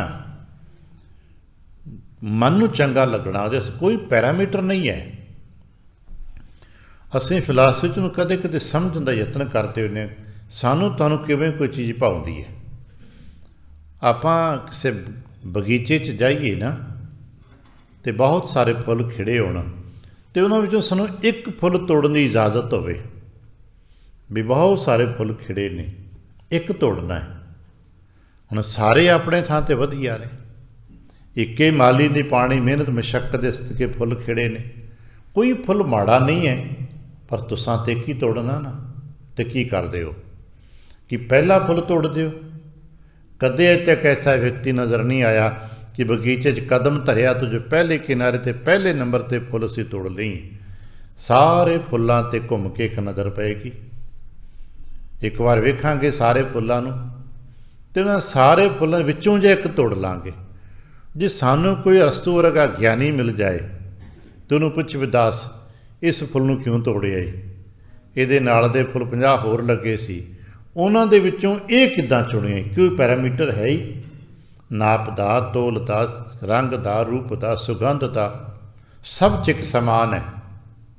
ਜੋ ਗੁਣਵੱਤਾ ਸੁਗੰਧ ਹੈ ਸਭ 'ਚ ਇੱਕ ਸਮਾਨ ਹੈ, ਜੋ ਰੰਗ ਦੀ ਸ਼ੋਖੀ ਹੈ ਉਹ ਸਭ ਇੱਕ ਸਮਾਨ ਹੈ। ਜਵਾਬ ਸਾਡੇ ਕੋਲ ਨਹੀਂ ਹੋਏਗਾ, ਕਹਾਂਗੇ ਮੇਰੇ ਮਨ ਨੂੰ ਚੰਗਾ ਲੱਗਾ, ਇਹ ਭਾ ਗਿਆ। ਉਹਦਾ ਇੱਕ ਭਾਵਨਾ ਇੱਕ ਪਲ ਦਾ ਹੁੰਦਾ ਹੈ, ਨਜ਼ਰ ਟਿਕ ਜਾਣੀ ਇੱਕ ਪਲ ਦੀ ਹੁੰਦੀ ਹੈ। ਬਸ ਇੱਥੇ ਕਿਤੇ ਪਹੁੰਚ ਸਕੀਏ, ਆਪਣੇ ਆਪ ਨੂੰ ਗੁਰੂ ਕੇ ਅੱਗੇ ਨਾ ਫੁੱਲਾਂ ਵਾਂਗ ਖੜੇ ਕਰ ਸਕੀਏ। ਮੱਥਾ ਕਿਹਨੂੰ ਚੁਣ ਲਏਗਾ ਇਹ ਪਤਾ ਨਹੀਂ, ਕਿਹਨੂੰ ਚੁਣ ਲੈਣਾ ਉਹਨੇ। ਭਾਵਨਾ ਜਿਹੜਾ ਹੈ ਨਾ, ਉਹ ਕੋਈ ਗਿਆਨ ਵਿਗਿਆਨ ਦਾ ਪੈਮਾਨਾ ਨਹੀਂ ਹੈ ਕਿ ਇੰਨੇ ਨੰਬਰ ਪੂਰੇ ਕਰੋਗੇ ਤੇ ਪਾ ਜਾਓਗੇ। ਜਮਾਤਾਂ ਦੇ ਵਿੱਚ ਨੰਬਰ ਪੂਰੇ ਕੀਤੇ ਜਾ ਸਕਦੇ, ਪਰ ਅਧਿਆਤਮ ਦੀ ਜਮਾਤ ਵਿੱਚ ਨੰਬਰਾਂ ਦਾ ਕੋਈ ਗੇਮ ਨਹੀਂ ਜੀ। ਇੱਥੇ ਤੱਕ ਭਾਵਨਾ ਪ੍ਰੇਮ ਦੀ ਕਿ ਪਤਾ ਨਹੀਂ, ਇਹਨੂੰ ਕਦੇ ਕਦੇ ਭਾਗ ਕਹਿ ਦਿੰਦੇ ਆਪਾਂ, ਸਾਨੂੰ ਸਮਝਾਉਣ ਵਾਸਤੇ ਕਿ ਭਾਗ ਨਹੀਂ, ਦੇਖੋ ਜੀ ਕਿਹੜਾ ਪਾ ਜਾਏਗਾ, ਕਿਹੜਾ ਪਸੰਦ ਆ ਜਾਏਗਾ। ਕਈ ਵਾਰ ਐਸੇ ਜੀਵਨ 'ਚ ਵੇਖਿਆ ਹੈ, ਅਸੀਂ ਕੋਈ ਵਸਤੂ ਪਸੰਦ ਕਰ ਲੈਂਦੇ ਹਾਂ, ਸਾਰਾ ਪਰਿਵਾਰ ਕਹਿੰਦਾ ਕੀ ਪਸੰਦ ਕੀਤਾ ਹੀ, ਪਰ ਕਹਿੰਦੇ ਮੈਨੂੰ ਚੰਗਾ ਲੱਗਦਾ ਹੈ। ਗੱਲ ਤੇ ਮੇਰੇ ਮਨ ਨੂੰ ਸਮਝ ਆ ਗਈ, ਪਸੰਦ ਆ ਗਿਆ। ਗੁਰੂ ਨੂੰ ਵੀ ਕਿਹੜਾ ਪਸੰਦ ਆ ਜਾਏਗਾ ਪਤਾ ਥੋੜ੍ਹਾ ਹੈ। ਕਹਿਣ ਲੱਗੇ ਗੁਰਮੁਖ ਜਿਹੜੇ ਨੇ ਭਗਤੀ ਕਰਦੇ ਨੇ, ਉਹ ਗੁਰੂ ਨੂੰ ਪਸੰਦ ਆ ਜਾਂਦੇ ਨੇ, ਉਹ ਗੁਰੂ ਨੂੰ ਭਾ ਜਾਂਦੇ ਨੇ। ਗੁਰਮੁਖ ਭਗਤ ਕਰੈ ਪ੍ਰਭ ਭਾਵੈ। ਕੀ ਕਰੀਏ ਫਿਰ ਤਾਂ ਕਿ ਅਸੀਂ ਪ੍ਰਭੂ ਨੂੰ ਭਾ ਜਾਈਏ? ਸਾਨੂੰ ਕੁਛ ਕਰਨਾ ਚਾਹੀਦਾ ਹੈ ਨਾ। ਆਪਾਂ ਇੱਥੇ ਬੈਠਦੇ ਹਾਂ, ਸ਼ਾਇਦ ਉਹੀ ਕੁਛ ਕਰਨ ਲਈ ਬੈਠਦੇ ਹਾਂ। ਮਤਾਂ ਸਾਡੇ 'ਤੇ ਵੀ ਗੁਰੂ ਕੀ ਨਜ਼ਰ ਪਵੇ ਅਤੇ ਅਸੀਂ ਗੁਰੂ ਨੂੰ ਭਾ ਜਾਈਏ। ਆਪਾਂ ਜਿੰਨੇ ਜੀ ਦਰਬਾਰ 'ਚ ਬੈਠਦੇ ਹਾਂ, ਕਦੇ ਕਲਪਨਾ ਕਰੀਏ ਅਸੀਂ ਸਾਰੇ ਗੁਰੂ ਨੂੰ ਦਰਸ਼ਨ ਕਰਨ ਦੀ ਕੋਸ਼ਿਸ਼ ਕਰਦੇ ਹਾਂ। ਜਿਤਨੇ ਕੁ ਮਤ ਬੁੱਧ ਸਾਡੇ ਕੋਲ ਹੈ, ਆਪਣੇ ਵੱਲੋਂ ਪਿਆਰ ਦੇ ਨਾਲ ਕੋਈ ਪੜ੍ਹਦਾ ਹੈ, ਕੋਈ ਸੁਣਦਾ ਹੈ, ਕੋਈ ਦੇਖਦਾ ਹੈ, ਪਰ ਕਦੇ ਆਪਾਂ ਕਲਪਨਾ ਕੀਤੀ ਹੈ ਸਾਡੇ ਵਿੱਚੋਂ ਗੁਰੂ ਨੂੰ ਕਿਹੜਾ ਭਾ ਜਾਏਗਾ? ਅਸੀਂ ਤਾਂ ਗੁਰੂ ਦੇ ਦਰਸ਼ਨ ਕਰ ਹੀ ਰਹੇ ਹਾਂ ਆਪਣੇ ਆਪ ਜਿੰਨੇ ਕੁ ਸਮਰੱਥਾ ਹੈ, ਪਰ ਗੁਰੂ ਕਿਸ ਨੂੰ ਦੇਖ ਰਹੇ ਨੇ? ਅਸੀਂ ਕਹਾਂਗੇ ਸਭ ਨੂੰ ਦੇਖ ਰਹੇ ਨੇ ਜੀ, ਇਹ 'ਚ ਕੋਈ ਦੋ ਰਾਏ ਨਹੀਂ, ਸਭ ਨੂੰ ਦੇਖਦੇ, ਸਭਨਾਂ ਉੱਪਰ ਨਜ਼ਰ ਪ੍ਰਭ ਤੇਰੀ। ਪ੍ਰਭੂ ਜੀ ਦੀ ਨਜ਼ਰ ਸਾਰਿਆਂ 'ਤੇ ਹੋਵੇਗੀ, ਪਰ ਫਿਰ ਵੀ ਕਿਸੇ ਇੱਕ ਨੂੰ ਕਹਿਣ ਨਾ ਆ ਸਾਰਿਆਂ ਤੋਂ ਚੰਗਾ ਹੈ। ਉਹ ਜੋ ਸਾਰਿਆਂ ਤੋਂ ਚੰਗਾ ਹੈ ਉਹਦਾ ਪੈਮਾਨਾ ਸਾਨੂੰ ਸਮਝ ਨਹੀਂ ਆਏਗਾ। ਬਸ ਇਸ ਕਰਕੇ ਅਸੀਂ ਕੰਮ ਕਰੀਏ ਕਿ ਉਹਦੀ ਨਜ਼ਰ 'ਚ ਆ ਜਾਈਏ, ਉਹਦੀ ਨਜ਼ਰ ਦੇ ਹੇਠ ਆ ਜਾਈਏ। ਮਤਾਂ ਸਾਨੂੰ ਵੀ ਕਹਿ ਦਿਆ ਚੰਗਾ ਹੈ, ਸਾਡੇ ਸਿਰ 'ਤੇ ਵੀ ਹੱਥ ਰੱਖ ਦੇਵੇ ਚੰਗਾ ਹੈ। ਉਹਦੇ ਵਾਸਤੇ ਕੀ ਕਰੀਏ? ਕਹਿਣ ਲੱਗੇ ਫਿਰ ਉਹਦੇ ਵਾਸਤੇ ਇੱਕੋ ਇੱਕ ਜੁਗਤ ਹੈ, ਹਰ ਵੇਲੇ ਵਾਹਿਗੁਰੂ ਵਾਹਿਗੁਰੂ ਦਾ ਧਿਆਨ ਕਰਿਆ ਕਰੀਏ। ਇਹ ਗੁਰਮੁਖ ਜਨ ਭਗਤ ਕਰਦੇ ਜੀ। ਗੁਰਮੁਖ ਭਗਤ ਕਰੈ ਪ੍ਰਭ ਭਾਵੈ, ਅਨ ਦਿਨ ਨਾਮ ਵਖਾਣੇ। ਗੁਰਮੁਖ ਇਹੀ ਕਰਦੇ ਨੇ, ਹੋਰ ਗੁਰਮੁਖ ਵੱਖਰੀ ਕਿਰਤ ਨਹੀਂ ਕਰਦੇ। ਜੋ ਘਰ ਪਰਿਵਾਰ ਸੰਸਾਰ ਦੀਆਂ ਕਿਰਤਾਂ ਨੇ, ਗੁਰਮੁਖ ਉਹੀ ਕੁਝ ਕਰਦੇ ਨੇ, ਬਸ ਆਪਣੇ ਕਰਤੱਵ ਨੂੰ ਬਾਖੂਬੀ ਨਿਭਾਉਂਦੇ ਨੇ। ਆਪਣੇ ਕਰਤੱਵ ਨੂੰ ਬਾਖੂਬੀ ਨਿਭਾ ਕੇ ਆਪਣਾ ਧਿਆਨ, ਆਪਣਾ ਜਪ, ਆਪਣਾ ਜੋ ਕੁਝ ਵੀ ਮਨ ਵਚਨ ਕਰਮ ਕਰਕੇ ਧਿਆਨ ਆਪਣੇ ਪ੍ਰਭੂ ਦੇ, ਆਪਣੇ ਗੁਰੂ ਦੇ ਚਰਨਾਂ 'ਤੇ ਟਿਕਾ ਦਿੰਦੇ ਨੇ। ਇਸੇ ਨੂੰ ਨਾਮ ਜਪਣਾ ਕਿ ਅਸੀਂ ਸੋਚਦੇ ਕਿ ਸ਼ਾਇਦ ਉੱਚੀ ਉੱਚੀ ਵਾਹਿਗੁਰੂ ਵਾਹਿਗੁਰੂ ਬੋਲਾਂਗੇ ਤੇ ਨਾਮ ਜਪਦੇ ਹਾਂ। ਨਾਮ ਦਾ ਜਾਪ ਬਹੁਤ ਬਾਰੀਕ ਹੈ। ਧਿਆਨ ਦੇ ਨਾਲ ਵੀ ਨਾਮ ਜਪਿਆ ਜਾ ਸਕਦਾ ਹੈ। ਮਹਾਰਾਜ ਫਿਰ ਅਗਲੀ ਗੱਲ ਕਰਦੇ ਹਨ, ਭਗਤਾਂ ਕੀ ਸਾਰ ਕਰਹਿ ਆਪ ਰਾਖਹਿ। ਜਿਹੜੇ ਜਨ ਇਸ ਤਰ੍ਹਾਂ ਆਪਣੇ ਪ੍ਰਭੂ ਦੀ ਭਗਤੀ ਕਰਦੇ ਨੇ, ਜਿਹੜੇ ਜਨ ਇਸ ਤਰ੍ਹਾਂ ਹਰ ਵੇਲੇ ਉਹਦਾ ਧਿਆਨ ਰੱਖ ਲੈਂਦੇ ਨੇ, ਫਿਰ ਉਹਨਾਂ ਦੀ ਸਾਰ ਪ੍ਰਭੂ ਜੀ ਕਰਦੇ ਨੇ। ਇੱਥੇ ਸਾਰ ਦਾ ਮਤਲਬ ਹੈ ਸੰਭਾਲ ਕਰਨਾ। ਪੁਰਾਣਾ ਸ਼ਬਦ ਹੈ ਸਾਰ ਲੈਣੀ। ਵੀ ਜਦੋਂ ਸਾਡੇ ਪਰਿਵਾਰ 'ਚੋਂ ਕੋਈ ਧੀ ਪੁੱਤਰ ਬਾਹਰ ਗਿਆ ਹੁੰਦਾ ਹੈ, ਤੁਸੀਂ ਪਿੱਛੋਂ ਕੀ ਕਰਦੇ? ਆਪਾਂ ਉਹਦੀ ਸਾਰ ਲੈਂਦੇ ਹਾਂ। ਹੁਣ ਤਾਂ ਸਾਡੇ ਕੋਲ ਤਮਾਮ ਇੰਤਜ਼ਾਮਾਤ ਨੇ, ਅਸੀਂ ਸਿੱਧੇ ਤੌਰ 'ਤੇ ਉਹਨਾਂ ਗੱਲ ਕਰ ਸਕਦੇ ਹਾਂ। ਜਦੋਂ ਸਾਡੇ ਕੋਲ ਇਹੋ ਜਿਹੇ ਇੰਤਜ਼ਾਮਾਤ ਨਹੀਂ ਸੀ, ਕੀ ਕਰਦੇ ਸੀ? ਆਪਣੇ ਸਿੱਖ ਸੱਜਣ ਮਿੱਤਰ ਨੂੰ, ਆਪਣੇ ਕਿਸੇ ਜਿਹੜਾ ਉਹਦਾ ਸੰਬੰਧ ਸੰਪਰਕ ਜੋ ਵੀ ਕੁਛ ਉਸ ਵਕਤ ਮੁਹੱਈਆ ਹੁੰਦਾ ਹੈ, ਉਹਦੇ ਰਾਹੀਂ ਉਸ ਬੱਚੇ ਦੀ ਖਬਰ ਲੱਭਦੇ ਹਾਂ ਕਿ ਬੱਚਾ ਠੀਕ ਠਾਕ ਹੈ, ਕੋਈ ਦੁੱਖ ਸੁੱਖ ਤਾਂ ਨਹੀਂ। ਅਤੇ ਕਿਸੇ ਨਾ ਕਿਸੇ ਨੂੰ ਮਗਰ ਕਹਿ ਛੱਡਦੇ, ਭਾਈ ਦੇਖਿਓ ਬੱਚਾ ਆਪਣਾ ਹੈ, ਧਿਆਨ ਰੱਖਿਓ। ਉਹ ਸਾਰੀ ਪ੍ਰਕਿਰਿਆ ਨੂੰ ਆਪਾਂ ਕੀ ਕਹਿੰਦੇ ਸਾਰ ਲੈਂਦੇ ਹਾਂ। ਗਾਹੇ ਬਗਾਹੇ ਉਹਨਾਂ ਗੱਲਬਾਤ ਕਰਨ ਦਾ ਯਤਨ ਕਰਦੇ ਹਾਂ, ਆਪਣਾ ਸੁਨੇਹਾ ਤੱਕ ਭੇਜਦੇ ਨੇ ਕਿ ਭਾਈ ਪਰਵਾਹ ਨਾ ਕਰਨਾ, ਚਿੰਤਾ ਨਾ ਕਰਨਾ, ਸਾਨੂੰ ਤੇਰੀ ਸਾਰ ਹੈ। ਇਸੇ ਤਰ੍ਹਾਂ ਗੁਰਸਿੱਖ ਭਗਤ ਜਿੱਥੇ ਵੀ ਕਿਤੇ ਵਿਚਰਦੇ ਨੇ, ਘਰ ਪਰਿਵਾਰ ਸੰਸਾਰ 'ਚ ਦੂਰ ਦਰੇਡਿਆਂ 'ਚ ਵਿਚਰਦੇ ਨੇ, ਗੁਰੂ ਕਰਤਾ ਆਪਣੇ ਭਗਤਾਂ ਦੀ ਸਾਰ ਲੈਂਦਾ। ਗੁਰੂ ਕਰਤਾ ਆਪਣੇ ਪਿਆਰਿਆਂ ਦੀ ਸਾਰ ਲੈਂਦਾ। ਅਸਾਂ ਵੇਖਿਆ ਸਾਖੀਆਂ ਦੇ ਵਿੱਚੋਂ ਗੁਰੂ ਨਾਨਕ ਪਾਤਸ਼ਾਹ ਸਾਹਿਬ ਜੀ ਭਾਈ ਲਾਲੋ ਜੀ ਨੂੰ ਮਿਲਣ ਵਾਸਤੇ ਉਚੇਚਾ ਚੱਲ ਕੇ ਜਾਂਦੇ ਨੇ। ਗੁਰੂ ਨਾਨਕ ਪਾਤਸ਼ਾਹ ਸਾਹਿਬ ਜੀ ਰਾਜੇ ਸ਼ਿਵਨਾਭ ਨੂੰ ਮਿਲਣ ਵਾਸਤੇ ਸਮੁੰਦਰ ਪਾਰ ਕਰਕੇ ਜਾਂਦੇ ਨੇ। ਕਿਉਂ ਜੀ? ਸਾਰ ਲੈਂਦੇ ਨੇ ਆਪਣੇ ਭਗਤਾਂ ਦੀ, ਆਪਣੇ ਪਿਆਰਿਆਂ ਦੀ ਸਾਰ ਲੈਂਦੇ ਨੇ। ਬੜੀਆਂ ਐਸੀਆਂ ਸਾਖੀਆਂ ਨੇ, ਜੇ ਪ੍ਰਮਾਣਿਕ ਤੌਰ 'ਤੇ ਪੜ੍ਹਨ ਲੱਗ ਪਈਏ ਇਤਿਹਾਸ 'ਚੋਂ ਮਿਥਿਹਾਸ 'ਚੋਂ, ਜਿੱਥੇ ਵੀ ਪ੍ਰਭੂ ਜੀ ਨੇ ਆਪਣੇ ਭਗਤਾਂ ਦੀ ਸਾਰ ਲਈ ਹੈ। ਇੱਕ ਬੜਾ ਪਿਆਰਾ ਬਚਨ ਅਸੀਂ ਕੀ ਪੜ੍ਹਦੇ ਨਾ, ਕਾਮਾਰਥੀ ਸਵਾਰਥੀ ਵਾਕੀ ਪੈਜ ਸਵਾਰੀ। ਵੀ ਭਾਵੇਂ ਵਿਅਕਤੀ ਗਲਤੀ ਵੀ ਕਰਦਾ ਹੈ, ਭਾਵੇਂ ਵਿਅਕਤੀ ਦੇ ਅੰਦਰ ਲਾਲਚ ਬੋਧ ਵੀ ਹੁੰਦਾ ਹੈ, ਪਰ ਅਗਰ ਉਹਨੂੰ ਸਮਝ ਆ ਜਾਏ ਕਿ ਮੈਂ ਗਲਤ ਕਰ ਬੈਠਾ ਹਾਂ, ਗਲਤ ਕੰਮ ਹੋ ਗਿਆ ਮੇਰੇ ਤੋਂ, ਪਰ ਹੇ ਸੱਚੇ ਪਾਤਸ਼ਾਹ ਤੁਸੀਂ ਤੇ ਪ੍ਰਭ ਬਖਸ਼ਿੰਦੋ, ਹੁਣ ਤੇ ਮੇਰੀ ਬਹੁੜੀ ਕਰੋ ਨਾ, ਤੇ ਪ੍ਰਭੂ ਉਹਦੀ ਬਹੁੜੀ ਕਰਦੇ ਨੇ। ਇਹ ਤੇ ਮਨੁੱਖ ਨੇ। ਸਾਨੂੰ ਤੇ ਵੱਡੇ ਇਤਿਹਾਸ ਦੀਆਂ, ਜਿਹਨੂੰ ਅਸੀਂ ਮਿਥਿਹਾਸ ਕਹਿੰਦੇ ਹਾਂ, ਉਹਦੇ ਦੱਸਿਆ ਕਿ ਪ੍ਰਭੂ ਜੀ ਤਾਂ ਆਪਣੇ ਪਸ਼ੂਆਂ ਤੱਕ ਦੀ ਵੀ ਬਹੁੜੀ ਕਰਦੇ ਨੇ। ਜਦੋਂ ਕੋਈ ਦੇ ਪ੍ਰੇਮ 'ਚ ਭਾਵ 'ਚ ਟਿਕ ਜਾਂਦਾ ਹੈ। ਗੱਜ ਗ੍ਰਾਹ ਤੇ ਛੂਟਾ ਦੀ ਸਾਖੀ ਪਤਾ ਨਹੀਂ ਕਿਤਨੇ ਕੁ ਵਾਰ ਧੰਨ ਗੁਰੂ ਤੇਗ ਬਹਾਦਰ ਸਾਹਿਬ ਜੀ ਨੇ ਸਾਨੂੰ ਸੁਣਾਈਏ ਕਿ ਦੇਖੋ ਉਸ ਹਾਥੀ ਦਾ ਵੀ ਬਚਾਅ ਮਹਾਰਾਜ ਨੇ ਕੀਤੇ, ਕਿਉਂਕਿ ਉਸ ਦੀ ਵੀ ਚੇਤਨਾ ਕਰਕੇ ਆਪਣੇ ਪ੍ਰਭੂ ਜੀ ਦਾ ਧਿਆਨ ਧਰ ਲਿਆ। ਕਹਿ ਲਗੇ ਉਹ ਕਰਦੇ, ਭਗਤਾਂ ਕੀ ਸਾਰ ਕਰਹਿ ਆਪ ਰੱਖਹਿ। ਫਿਰ ਆਪਣੇ ਭਗਤਾਂ ਨੂੰ ਆਪ ਰੱਖਦੇ ਨੇ। ਜਿਹੜੇ ਵੀ ਉਹਨਾਂ ਦੇ ਭਗਤ ਨੇ ਉਹਨਾਂ ਦੀ ਸਾਰ ਲੈਂਦੇ ਨੇ, ਉਹਨਾਂ ਦੀ ਰੱਖਿਆ ਵੀ ਕਰਦੇ ਨੇ। ਔਰ ਐਸੀਆਂ ਸਾਖੀਆਂ ਅਸੀਂ ਪੜ੍ਹੀਆਂ ਹੋਣੀਆਂ ਧੰਨ ਗੁਰੂ ਹਰਗੋਬਿੰਦ ਸਾਹਿਬ ਦੇ ਜੀਵਨ ਕਾਲ 'ਚ, ਐਸੀਆਂ ਕਈ ਗਾਥਾਵਾਂ ਪੜ੍ਹੀਆਂ ਸੁਣਾਈਆਂ ਜਾਂਦੀਆਂ ਨੇ ਕਿ ਧੰਨ ਗੁਰੂ ਹਰਗੋਬਿੰਦ ਸਾਹਿਬ ਪਾਤਸ਼ਾਹ ਸਾਹਿਬ ਜੀ ਇੱਕ ਦਿਨ ਦਰਬਾਰ ਬੈਠੇ ਨੇ। ਸੰਗਤ ਆ ਕੇ ਆਪਣੇ ਆਪਣੇ ਢੰਗ ਦੇ ਨਾਲ ਮੱਥਾ ਟੇਕਦੀ ਪਈ ਹੈ। ਕਿਸੇ ਪਿਆਰੇ ਨੇ 5 ਪੈਸੇ ਦਾ ਸਿੱਕਾ ਲਿਆ ਕੇ ਮੱਥਾ ਟੇਕਿਆ। ਉਸ 5 ਪੈਸੇ ਬੜੀ ਵੱਡੀਆਂ ਗੱਲਾਂ ਸਨ। ਮਹਾਰਾਜ ਨੇ 5 ਪੈਸੇ ਦਾ ਸਿੱਕਾ ਚੁੱਕ ਲਿਆ। ਸੇਵਕ ਹੈਰਾਨ ਕਿ ਮਹਾਰਾਜ ਦੇ ਚਰਨਾਂ 'ਚ ਕੋਈ ਹੀਰੇ ਧਰ ਦਿੰਦਾ ਤੇ ਮਹਾਰਾਜ ਨਜ਼ਰ ਨਹੀਂ ਪਾਉਂਦੇ, ਪਰ ਅੱਜ 5 ਪੈਸੇ ਦਾ ਸਿੱਕਾ ਚੁੱਕ ਲਿਓ ਨੇ।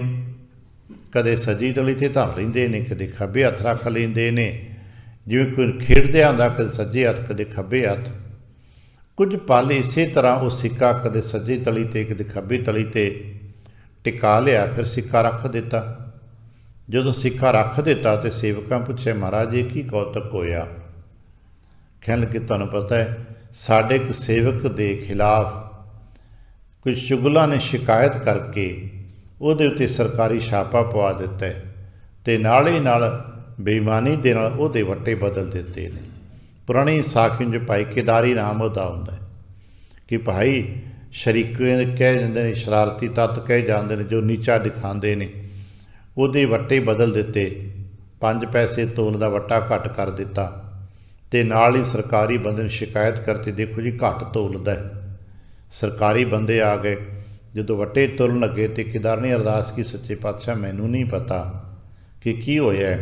ਸਰਕਾਰੀ ਅਫਸਰ ਨੇ ਕਿਹਾ ਕਿ ਮੇਰੇ ਵੱਟੇ ਘੱਟ ਨੇ, ਜਦ ਕਿ ਮੈਂ ਤਾਂ ਜਾਣਬੁੱਝ ਕੇ ਵੱਟੇ ਘੱਟ ਕੀਤੇ ਨਹੀਂ, ਹੁਣ ਤੁਸੀਂ ਲਾਜ ਰੱਖਣਾ।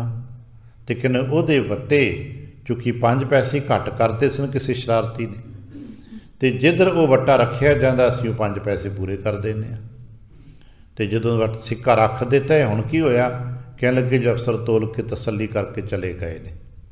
ਬਾਅਦ 'ਚ ਪਤਾ ਲੱਗਾ ਵਾਕਿਆ ਹੀ ਭਾਈ ਜੀ ਦੇ ਨਾਲ ਐਸਾ ਕਰਤੱਵ ਵਾਪਰਿਆ। ਬੜੀਆਂ ਗਾਥਾਵਾਂ ਨੇ ਕਿਤੇ ਅਸੀਂ ਪੜ੍ਹ ਸਕੀਏ। ਆ ਤਰਨ ਤਾਰਨ ਦੇ ਨੇੜੇ ਪੱਟੀ ਸ਼ਹਿਰ ਕਿਤੇ ਜਾ ਕੇ ਦੇਖਣਾ, ਬਾਬਾ ਵਿਧੀ ਚੰਦ ਸਾਹਿਬ ਜੀ ਜਦੋਂ ਗੁਰੂ ਕੇ ਦੁਸ਼ਾਲੇ ਲੈਣ ਗਏ ਨੇ ਅਤੇ ਸਾਹਮਣੇ ਘੇਰਾ ਪੈ ਗਿਆ, ਕਿੱਧਰ ਜਾਣ। ਪੁਰਾਣੇ ਸਾਖੀਕਾਰ ਕਹਿੰਦੇ ਸੀ ਨਾ, ਭੱਠੀ ਵਿੱਚ ਗਰਮ ਗਰਮ ਭੱਠੀ 'ਚ ਲੁਕ ਗਏ, ਸੇਕ ਲੱਗਦਾ ਅਤੇ ਇੱਧਰ ਸਤਿਗੁਰੂ ਪਾਤਸ਼ਾਹ ਸਾਹਿਬ ਜੀ ਆਪਣੇ 'ਤੇ ਪਾਣੀ ਪਵਾ ਰਹੇ ਨੇ, ਗਾਗਰਾਂ ਦੀ ਗਾਗਰਾਂ ਪਾਣੀ ਸਤਿਗੁਰੂ ਹਰਗੋਬਿੰਦ ਸਾਹਿਬ ਦੇ ਤਨ 'ਤੇ ਪਾਇਆ ਜਾ ਰਿਹਾ। ਪੁੱਛਿਆ ਕੀ ਗੱਲ, ਕਹਿੰਦੇ ਵਿਧੀ ਚੰਦ ਨੂੰ ਸੇਕ ਲੱਗਦਾ, ਉਹਦੀ ਸੰਭਾਲ ਕਰਨੀ ਪਈ। ਉਹ ਗੁਰੂ ਕੇ ਦੁਸ਼ਾਲੇ ਸੰਗਤ ਦੀ ਭੇਟਾ ਲੈਣ ਗਿਆ, ਕਿਤੇ ਸੇਕ ਨਾ ਲੱਗ ਜੇ। ਅਰੇ ਇਹ ਜਿਨ੍ਹਾਂ ਨੂੰ ਪੱਟੀ ਸ਼ਹਿਰ ਜਾਣ ਦਾ ਵਕਤ ਮਿਲਿਆ ਹੋਵੇ, ਤਰਨ ਤਾਰਨ ਸਾਹਿਬ ਦੇ ਨੇੜੇ ਹੈ, ਜਾ ਕੇ ਦੇਖਣਾ ਨਿਸ਼ਾਨ ਮੌਜੂਦ ਨੇ ਜਿੱਥੇ ਭੱਠ ਵਿੱਚ ਵਿਧੀ ਚੰਦ ਨੇ ਬੈਠ ਕੇ ਵਕਤ ਕੱਟਿਆ ਸੀ। ਸਾਰਾ ਦਿਨ ਭੱਠੀ 'ਚ ਬੈਠੇ ਨੇ ਜਿੱਥੇ। ਗੁਰੂ ਆਪਣੇ ਸਿੱਖਾਂ ਦੀ ਸਾਰ ਲੈਂਦੇ, ਬਸ਼ਰਤੇ ਸਿੱਖ ਹੋਵੇ ਤਾਂ, ਬਸ਼ਰਤੇ ਸਿੱਖ ਵਿਧੀ ਚੰਦ ਵਰਗਾ ਹੋਵੇ। ਯਤਨ ਕਰੀਏ ਅਸੀਂ ਐਸੇ ਵਡੇਰੇ ਬਜ਼ੁਰਗਾਂ ਦੀ ਸਿੱਖੀ ਨੂੰ ਸਮਝਣ ਦਾ ਕੋਸ਼ਿਸ਼ ਕਰੀਏ, ਅਤੇ ਸਾਡੇ ਜੀਵਨ ਵਿੱਚ ਐਸੇ ਬਜ਼ੁਰਗਾਂ ਦੀ ਛਾਂ ਪੈ ਜਾਏ, ਤਾਂ ਕਿ ਸਾਡਾ ਜੀਵਨ ਕਿਰਦਾਰ, ਜੀਵਨ ਵਿਵਹਾਰ ਇੰਨਾ ਉੱਚਾ ਉੱਠ ਜਾਏ ਕਿ ਗੁਰੂ ਸਾਡੀ ਸਾਰ ਲਵੇ, ਗੁਰੂ ਸਾਡੀ ਬੌੜੀ ਕਰੇ। ਕਹਿਣ ਲੱਗੇ ਆਪ ਰਾਖਹਿ ਆਪਣੇ ਭਗਤਾਂ ਦੀ ਹਰ ਜੀਓ, ਭਗਤਾਂ ਦੀ ਤੂੰ ਰੱਖਦਾ ਹਰ ਜੀਓ, ਧੁਰ ਤੂੰ ਰੱਖਦਾ ਆਇਆ। ਤੁਸੀਂ ਸਦਾ ਤੋਂ ਆਪਣੇ ਭਗਤਾਂ ਦੀ ਲਾਜ ਰੱਖਦੇ ਆਏ ਹੋ। ਬਸ਼ਰਤੇ ਜੋ ਤੇਰਾ ਮਨ ਭਾਣੇ। ਭਗਤ ਨੂੰ ਸਵੀਕਾਰਤਾ ਵਾਸਤੇ ਕੋਈ ਦੁਨੀਆ ਦੇ ਨੰਬਰਾਂ ਦੀ ਜ਼ਰੂਰਤ ਨਹੀਂ ਹੁੰਦੀ। ਸਾਨੂੰ ਸੰਸਾਰ ਦੇ ਇਮਤਿਹਾਨਾਂ 'ਚੋਂ ਪਾਸ ਕਰਨ ਵਾਸਤੇ ਦੁਨੀਆ ਦੇ ਬਣਾਏ ਹੋਏ ਪੈਰਾਮੀਟਰ ਅਤੇ ਪੈਮਾਨਿਆਂ ਨੂੰ ਪਾਰ ਕਰਨਾ ਕੀਮਤੀ ਰੱਖਦਾ, ਜਾਣਾ ਪੈਂਦਾ ਹੈ। ਪਰ ਭਗਤੀ ਦੇ ਵਿੱਚ ਗੁਰੂ ਦੀ ਖੁਸ਼ੀ ਦੇ ਵਾਸਤੇ ਐਸਾ ਕੋਈ ਪੈਮਾਨਾ ਨਹੀਂ ਹੈ। ਗੁਰੂ ਦੀ ਖੁਸ਼ੀ ਦੇ ਵਾਸਤੇ ਬਸ ਇੱਕ ਪ੍ਰੇਮ ਭਰਿਆ ਹਿਰਦਾ ਹੀ ਬਹੁਤ ਹੈ। ਭਾਈ ਸਾਹਿਬ ਗੁਰਦਾਸ ਸਾਹਿਬ ਜੀ ਨੇ ਗਾਥਾ ਸੁਣਾਈ ਨੇ, ਭਾਵਨੀ ਭਗਤ ਭਾਏ ਕੌਡੀ ਅਗਰ ਭਾਗ ਰੱਖੈ। ਇੱਕ ਕੋਈ ਲੱਖਾਂ ਰੁਪਈਏ ਅੱਗੇ ਰੱਖ ਦਿੰਦਾ ਹੈ, ਅਤੇ ਇੱਕ ਭਾਵਨਾ ਦੇ ਨਾਲ ਕੌਡੀ ਦਾ ਅਗਲਾ ਅੱਧਾ ਹਿੱਸਾ ਵੀ ਮੱਥਾ ਟੇਕ ਦੇਵੇ, ਜਿਹਨੂੰ ਅੱਧੀ ਕੌਡੀ ਕਹਿੰਦੇ ਆ, ਅੱਧੀ ਕੌਡੀ ਵੀ ਮੱਥਾ ਟੇਕ ਦਿੰਦਾ, ਅਤੇ ਗੁਰੂ ਉਹਦੇ ਵਾਸਤੇ ਵੀ ਆਪਣੇ ਪ੍ਰੇਮ ਦਾ ਖਜ਼ਾਨਾ ਖੁੱਲ੍ਹ ਸਕਦੇ ਨੇ। ਬਸ ਜੋ ਤੇਰਾ ਮਨ ਭਾਣੇ। ਭਗਤ ਕੌਣ ਹੈ? ਜੋ ਤੈਨੂੰ ਭਾ ਜਾਏ। ਹੋਰ ਭਗਤ ਦਾ ਕੋਈ ਵੱਖਰੀ ਪਰਿਭਾਸ਼ਾ ਨਹੀਂ ਹੈ। ਇਸੇ ਕਰਕੇ ਭਗਤੀ ਦਾ ਕੋਈ ਵੱਖਰਾ ਬਾਹਰਲਾ ਸਰੂਪ ਨਹੀਂ ਹੈ ਵੀ ਕਿਹੋ ਜਿਹੇ ਕੱਪੜੇ ਪਾਏ ਗਏ ਤੇ ਭਗਤ ਹੈ, ਕਿਹੜੀ ਖਾਸ ਕਿਰਿਆ ਕਰਦਾ ਤੇ ਭਗਤ ਹੈ। ਨਹੀਂ, ਸੰਸਾਰ ਦੇ ਜਿਤਨੇ ਵੀ ਕਿਰਤਾਂ ਨੇ, ਜਿਤਨੇ ਪੱਧਰ 'ਤੇ ਕਿਰਤਾਂ ਕੀਤੀਆਂ ਜਾ ਸਕਦੀਆਂ ਨੇ, ਸਾਰੀਆਂ ਕਿਰਤਾਂ ਕਰਨ ਵਾਲੇ ਭਗਤ ਹੋ ਸਕਦੇ ਨੇ। ਦੁਨੀਆ ਦੀਆਂ ਮਾੜੀ ਤੋਂ ਮਾੜੀ ਕਿਰਤਾਂ ਕਰਨ ਵਾਲੇ, ਨੀਵੀਆਂ ਤੋਂ ਨੀਵੇਂ ਕਿਰਤਾਂ ਕਰਨ ਵਾਲੇ ਅਸੀਂ ਦੇਖਦੇ ਚਮੜਾ ਢੋਣ ਵਾਲੇ ਭਗਤ ਨੇ। ਸੁਣ ਕੇ ਹੈਰਾਨੀ ਹੋਏਗੀ, ਜਿਨ੍ਹਾਂ ਦਾ ਨਾਂ ਲੈ ਕੇ ਆਪਾਂ ਗਲਾਨੀ ਪੈਦਾ ਕਰਦੇ ਹਾਂ। ਪਸ਼ੂਆਂ ਨੂੰ ਮਾਰਦਾ ਹੈ ਕਸਾਈ ਹੈ ਜੀ, ਵੀ ਭਗਤ ਹੈ। ਸਦਨੇ ਬਾਬਤ ਕਿਹਾ ਜਾਂਦਾ ਨਾ, ਉਹ ਕਸਾਈ ਸੀਗਾ, ਪਸ਼ੂਆਂ ਨੂੰ ਮਾਰ ਕੇ ਮਾਸ ਵੇਚਦਾ ਹੋਏਗਾ, ਪਰ ਉਹ ਵੀ ਭਗਤ ਹੋ ਸਕਦਾ ਹੈ, ਬਸ਼ਰਤੇ ਉਹਦੇ ਹਿਰਦੇ ਵਿੱਚ ਨਿਰਮਲਤਾ ਹੋ ਜਾਏ, ਬਸ਼ਰਤੇ ਉਹਦੇ ਹਿਰਦੇ ਵਿੱਚ ਪ੍ਰੇਮ ਭਾਵ ਪੈਦਾ ਹੋ ਜਾਏ। ਕਿਉਂਕਿ ਜੋ ਤੈਨੂੰ ਭਾ ਜਾਂਦਾ ਹੈ ਉਹੀ ਤੇਰਾ ਭਗਤ। ਭਗਤ ਤੇਰੇ ਮਨ ਭਾਵੰਦੇ ਕੀ ਸ਼ਰਤ ਹੈ, ਦਰ ਸੋਹਨ ਕੀਰਤ ਗਾਵੰਦੇ। ਜੋ ਆਪਣੀ ਕਿਰਤ ਨੂੰ ਕਰਦਿਆਂ ਕਰਦਿਆਂ ਤੇਰੀ ਸਿਫਤ ਨੂੰ ਗਾਉਂਦੇ ਨੇ, ਸਿਫਤ ਨੂੰ ਕਰਦੇ ਨੇ, ਉਹੀ ਭਗਤ ਨੇ ਅਤੇ ਤੁਹਾਨੂੰ ਚੰਗੇ ਲੱਗਦੇ ਨੇ। ਕਹਿਣ ਲੱਗੇ ਭਗਤਾਂ ਕੀ ਸਾਰ ਕਰਹਿ ਹਰ ਜੀਓ, आप राखें जो तेरे मन भाणे। फिर सिੱਖੀ बेनती करिए, तू गुण दाता शब्द पछाता। हे सच्चे पातशाह, मैनू इन्नी कुछ समझ आई है, मैनू तुहाडे बारे एक समझ आई है। तू गुण दाता, तुसी गुणां दे दाते हो। सुनिया है संसार विच कुछ शुभ गुण ने, जिन्हां शुभ गुणां नूं धारण कर लईए ना ते भगती आरंभ हो जाती है। जिन्ना चिर उन्हां शुभ गुणां नूं आपां हिरदे करके धारण नहीं करते, उन्हां चिर कर्म कांड हुंदे ने, उन्हां चिर पाखंड हुंदा है। ते जदों हिरदे च वो शुभ गुण धारण हो जाते ने ते फिर उही क्रिया भगती हो जाती है। वो शुभ गुण ने सत, संतोख, दया, धर्म अते धीरज। यही ते 5 गुण ने जिन्हां दे बाबत महाराज कहते हैं, विण गुण कीते भगती ना होए। भाई इन्हां गुणां तो बिना भगती नहीं जे। कल्पना करना किसी मनुख के अंदर सत नहीं है। आप सारे जितने कुछ जी बैठते हैं, साढ़े हिरदे च सत ना होवे, झूठ का बोलबाला है, आचरण की गिरावट है, कूड़ प्रधान है, तो की असीं भगती कर पावांगे? उत्तों असीं बड़ा वाहिगुरू वाहिगुरू करते हैं, की भगती हो जाएगी? कह लगे नहीं। हिरदे विच सत होवे ते फिर भावें तुसीं उच्ची बोल के वाहिगुरू वाहिगुरू करते हो जां नहीं करते, अगर दिन च एक बार भी वाहिगुरू कह लेंदे हो तो भगती प्रवान हो जाती है। पर बशर्त यह है कि हिरदे विच सत होएगा। जिन्हां हिरदियां दे विच सत होएगा, उन्हां हिरदे सुते सिद्ध संतोख भी होएगा, क्योंकि सत वाला ही संतोखी हो सकता है। जिस व्यक्ति के हिरदे च है ही झूठ, वो संतोखी काहदा? क्योंकि झूठ बोलना ही पहली निशानी कि संतोखी नहीं है, तां ते झूठ बोलता है। संतोख हुंदा तां ते सत बोलदा, तो सत ही तो संतोख का आधार है। इस करके सत ते संतोख सदा कट्ठे रहिंदे ने। ऐसा हो ही नहीं सकता कि किसी मनुख के पल्ले सत है तो संतोखी ना होवे। वो संतोखी ही होएगा, क्योंकि सत का मतलब ही है जो है जैसा है मैनू ऐसा ही प्रवान है, क्योंकि यही तो सत है। सत लफ्ज के जबान करके बोले हुए सच थोड़ा ने। जो जैसा है वैसा सत है, तो वैसा सत सानू प्रवान होना चाहिए, पर ऐसा साडे तो हो नहीं पा रहा। असां सत नूं ही अपने तरीके नाल मनण दा यतन कि नहीं जी इदां दा करोगे तां सच मन्नांगे। आपां घर च कहना आ काम करोगे तां सच मन्नांगे। नहीं, सत का मतलब है जो जैसा है। जो कौड़ा है तो कौड़ा भी तो सत है ना। जे अक का फल कौड़ा है तो सत है ना। जे निम के पत्ते कौड़े ने तो सत ने ना। तो दूजे पासे किसी रुख के फल मिठे ने तो भी सत है। सत का मतलब है जो है उसनों वैसा ही जानना, क्योंकि वो वैसा ही है। साढ़े विच हैगे ने कई व्यक्ति बड़े बहादुर होणगे, बड़े दलेर होणगे, पर कुछ कमज़ोर भी तो होणगे ना। कुछ बड़े अमीर होणगे, कुछ गरीब भी तो होणगे ना। कुछ व्यक्ति बहुत चंगा खांदे पींदे हंडाने तो कुछ गरीब भी होणगे ना। यही तो सत है कि सानू स्वीकार है। बड़े पढ़े लिखे व्यक्ति नाल साडी सांझ है, पर सत ही है कि कोई अनपढ़ भी तो हो सकता ना। ये सत है। सब कुछ जो कुछ भी जैसा है वैसा सत, तो जैसा है वैसा ही अगर स्वीकार है, प्रवान है, तो संतोख है।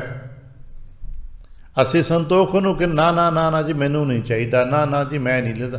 जो ना ना ना ना करता सी संतोखी के बड़ा संतोखी नहीं, संतोखी नहीं है। कई बार वो झूठ बोल रहे है, वो अपने बाहरले इज्जत दे वड्डापण नूं मेनटेन करने वास्ते झूठ बोली जा रहे हैं, पर अंदरों तो चाहता ना मैनू आप कहिंदे। फिर बाद में लै मैं तो कहना ही सी ना, तुसीं तो कहा, तुसीं तां क्या, तुसीं कहिंदे ते मैं करदा।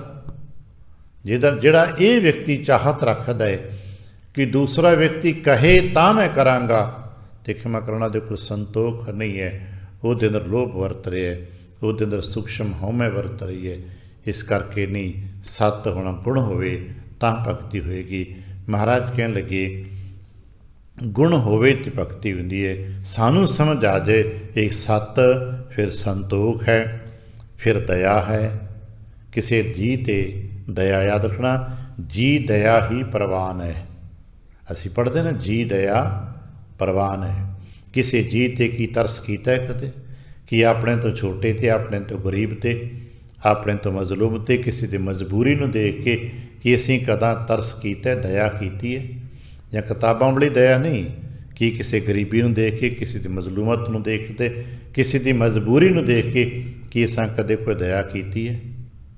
ਤੇ ਜੇ ਨਹੀਂ ਕਰ ਪਾਏ ਤੇ ਚੇਤੇ ਰੱਖਣਾ, ਦਾਨ ਪੁੰਨ ਤੁਸੀਂ ਬਹੁਤ ਕਰਦੇ ਹੋਵੋਗੇ, ਪਰ ਫਿਰ ਫਾਇਦਾ ਤੇ ਕੋਈ ਨਹੀਂ ਨਾ। ਫਾਇਦਾ ਤੇ ਤਾਂ ਹੈ ਜੇ ਤੁਸੀਂ ਦਇਆ ਕਰਦੇ ਹੋ। ਦਇਆ ਹੈ ਤੇ ਤੁਸੀਂ ਧਰਮੀ ਹੋ ਸਕਦੇ ਹੋ, ਨਹੀਂ ਤੇ ਕੱਪੜੇ ਪਾਉਣ ਦੇ ਨਾਲ ਪੂਜਾ ਪਾਠ ਨਾਲ ਧਰਮੀ ਥੋੜ੍ਹਾ ਹੁੰਦੇ। ਲੋਕ ਤੇ ਕਿਰਾਏ ਤੇ ਬੰਦੇ ਸਕਦੇ ਨੇ ਪੂਜਾ ਪਾਠ। ਅਤਿਅੰਤ ਵਿਕਾਰੀ ਵਿਅਕਤੀ, ਜੇ ਸਾਨੂੰ ਸਮਝ ਆਏ, ਹਰਣਾਕਸ਼ ਵੀ ਤਾਂ ਮੰਤਰ ਪੜ੍ਹਦਾ ਸੀ ਨਾ, ਪੂਜਾ ਪਾਠ ਕਰਦਾ ਸੀ। ਰਾਵਣ ਵੀ ਤਾਂ ਪੂਜਾ ਪਾਠ ਕਰਦਾ ਸੀ ਨਾ, ਪਰ ਕੀ ਉਹਨਾਂ ਦੀ ਪੂਜਾ ਪਾਠ ਨੂੰ ਸਵੀਕਾਰ ਕਰਦੇ ਹੋ? ਔਰੰਗਜ਼ੇਬ ਵੀ ਤੇ ਨਮਾਜ਼ਾਂ ਪੜ੍ਹਦਾ ਹੈ ਨਾ, ਵਜ਼ੀਦ ਖਾਨ ਵੀ ਤੇ ਨਮਾਜ਼ ਪੜ੍ਹਦਾ ਸੀ ਨਾ, ਕਲਮਾਂ ਦੀ ਗੱਲ ਬਾਰ-ਬਾਰ ਕਰਦਾ ਹੈ, ਪਰ ਉਹਨੂੰ ਕੀ ਭਗਤ ਕਹਿੰਦੇ ਹੋ? ਕਿ ਉਹਨੂੰ ਸਾਧੂ ਕਹਿੰਦੇ ਹੋ? ਨਹੀਂ, ਅਸੀਂ ਉਹਨਾਂ ਦੇ ਸਾਰੇ ਕੀਤੇ ਕਰਤਬਾਂ ਨੂੰ ਅਸੀਂ ਗਲਤ ਕੇ ਦਸ਼ਮੇਸ਼ ਲਿਖਦੇ ਨੇ ਕਿ ਤੂੰ ਤੇ ਤੇਰੇ ਬੰਦਿਆਂ ਨੇ ਕੁਰਾਨ ਤੇ ਦਸਤਖਤ ਕੀਤੇ ਨੇ। ਕਰਮ ਤੇ ਬੜਾ ਚੰਗਾ ਹੈ, ਪਰ ਪ੍ਰਵਾਨ ਤੇ ਨਹੀਂ ਨਾ ਕਿਤੇ, ਕਿਉਂਕਿ ਦਇਆ ਨਹੀਂ ਹੈ। ਇਹ ਧਰਮ ਨਹੀਂ ਹੈ। ਫਿਰ ਪੰਜਵਾਂ ਗੁਣ ਦਾ ਧੀਰਜ, ਹੌਸਲੇ ਦੇ ਨਾਲ ਟਿਕੇ ਰਹੋ, ਬੈਠੇ ਰਹੋ। ਇਹ ਗੁਣ ਨਾ ਹੋ ਜਾਣ ਤੂੰ ਗੁਣ ਦਾਤਾ ਸ਼ਬਦ ਪਛਾਤਾ, ਹੇ ਸੱਚੇ ਪਾਤਸ਼ਾਹ ਤੂੰ ਗੁਣਾਂ ਦਾ ਦਾਤਾ ਹੈ। ਇਹ ਪਹਿਚਾਨ ਕਿਵੇਂ ਹੋਈ? ਕਹਿਣ ਲੱਗੇ ਸ਼ਬਦ ਦੇ ਸਦਕੇ। ਇੱਕ ਪਹਿਚਾਨ ਦਾ ਚਸ਼ਮਾ ਹੀ ਸ਼ਬਦ ਹੈ। ਜਿਵੇਂ ਸਾਨੂੰ ਸ਼ੀਸ਼ੇ ਲੈਂਸ ਬਾਜ਼ਾਰ 'ਚ ਮਿਲਦੇ ਨੇ, ਅਸੀਂ ਨਿੱਕੀ ਨਿੱਕੀ ਬਾਰੀਕ ਤੋਂ ਬਾਰੀਕ ਚੀਜ਼ਾਂ ਨੂੰ ਦੇਖ ਲੈਂਦੇ ਹਾਂ, ਪਛਾਣ ਸਕਦੇ ਹਾਂ ਨਾ। ਇਸੇ ਤਰ੍ਹਾਂ ਗੁਰੂ ਸ਼ਬਦ ਦੇ ਗਿਆਨ ਰੂਪੀ ਸ਼ੀਸ਼ੇ ਦੇ ਸਦਕੇ ਹੀ ਪ੍ਰਭੂ ਜੀ ਦੇ ਗੁਣਾਂ ਦੇ ਸਰੂਪ ਨੂੰ ਪਛਾਣਿਆ ਜਾਂਦਾ ਹੈ। ਤੂੰ ਗੁਣਦਾਤਾ ਸ਼ਬਦ ਪਛਾਤਾ। ਜਦੋਂ ਸ਼ਬਦ ਦੇ ਸਦਕੇ ਸਮਝ ਆ ਗਏ ਤੇ ਹੁਣ ਕੀ ਕਹਿੰਦੇ ਹੋ? ਗੁਣ ਕਹਿ ਗੁਣੀ ਸਮਾਣੇ। ਤੇਰੇ ਗੁਣਾਂ ਨੂੰ ਕਹਿ ਕਹਿ ਕੇ ਆਖ ਆਖ ਰਹੇ ਲਿਵ ਲਾਏ। ਗੁਣ ਕਹਿ ਗੁਣੀ ਸਮਾਵਣਿਆ। ਗੁਣਾਂ ਨੂੰ ਕਹਿਣਾ ਤੂੰ ਸੱਚਾ ਹੈ, ਤੂੰ ਸੱਚਾ ਹੈ। ਹੌਲੀ ਹੌਲੀ ਇਹ ਸੱਚ ਨੂੰ ਹਿਰਦੇ ਧਾਰਨ ਕਰਦੇ ਰਹਿਣਾ। ਤੂੰ ਸਮਰੱਥ ਵੱਡਾ, ਮੇਰੀ ਮਤ ਥੋਰੀ ਰਾਮ। ਪਲ ਹੈ ਅਕ੍ਰਿਤ ਘਣਾ, ਪੂਰਨ ਦ੍ਰਿਸ਼ਟ ਤੇਰੀ ਰਾਮ। ਜਿਉਂ ਜਿਉਂ ਉਹਦੀ ਸਿਫਤ ਕਰਦੇ ਜਾਵਾਂਗੇ, ਤਿਉਂ ਤਿਉਂ ਉਹਦੀ ਸਿਫਤ ਸਲਾਹ ਸਾਡੇ ਹਿਰਦੇ 'ਚ ਵਸਦੀ ਜਾਏਗੀ, ਅਤੇ ਉਹਨਾਂ ਗੁਣਾਂ ਦੇ ਵਿੱਚ ਅਸੀਂ ਸਮਾਉਂਦੇ ਚਲੇ ਜਾਵਾਂਗੇ। ਗੁਣ ਸਾਡੇ ਹਿਰਦੇ 'ਚ ਸਮਾਉਂਦੇ ਜਾਣਗੇ, ਅਸੀਂ ਗੁਣਾਂ ਦੇ ਵਿੱਚ ਲੀਨ ਹੁੰਦੇ ਜਾਵਾਂਗੇ। ਇਹੀ ਤਾਂ ਗੁਣ ਕਹਿ ਗੁਣੀ ਸਮਾਣੇ। ਗੁਰਮੁਖ ਜਨ ਗੁਣਾਂ ਨੂੰ ਕਹਿੰਦੇ ਨੇ, ਗੁਣਾਂ ਦਾ ਜਪ ਕਰਦੇ ਨੇ ਅਤੇ ਗੁਣਾਂ ਦੇ ਵਿੱਚ ਸਮਾ ਜਾਂਦੇ ਨੇ। ਇੱਕ ਓਂਕਾਰ ਸਤਿਨਾਮ ਜਪਦੇ ਨੇ ਅਤੇ ਇੱਕ ਓਂਕਾਰ ਸਤਿਨਾਮ ਉਹਨਾਂ ਦੇ ਅੰਦਰ ਸਮਾ ਜਾਂਦਾ ਹੈ, ਅਤੇ ਫਿਰ ਗੁਰਮੁਖ ਜਨ ਵੀ ਇੱਕ ਓਂਕਾਰ ਸਤਿਨਾਮ ਦੇ ਵਿੱਚ ਹੀ ਸਮਾ ਜਾਂਦੇ ਨੇ। ਗੁਰਦੇਵ ਕਿਰਪਾ ਕਰਨ ਅਸੀਂ ਵੀ ਕਹਿ ਸਕੀਏ, ਤੁਮ ਦਾਤੇ ਠਾਕੁਰ ਪ੍ਰਤਪਾਲਕ, ਨਾਇਕ ਖਸਮ ਹਮਾਰੇ। ਨਿਮਕ ਨਿਮਕ ਤੁਮ ਹੀ ਪ੍ਰਤਪਾਲੋ, ਹਮ ਬਾਰਕ ਤੁਮਰੇ ਧਾਰੇ। ਭੁੱਲ ਚੁੱਕ ਦੀ ਖਿਮਾ, ਆਸੀਸ ਅਤੇ ਪਿਆਰ ਦਿੰਦੇ ਫਤਿਹ ਬੁਲਾਵਣਾ। ਵਾਹਿਗੁਰੂ ਜੀ ਕਾ ਖਾਲਸਾ, ਵਾਹਿਗੁਰੂ ਜੀ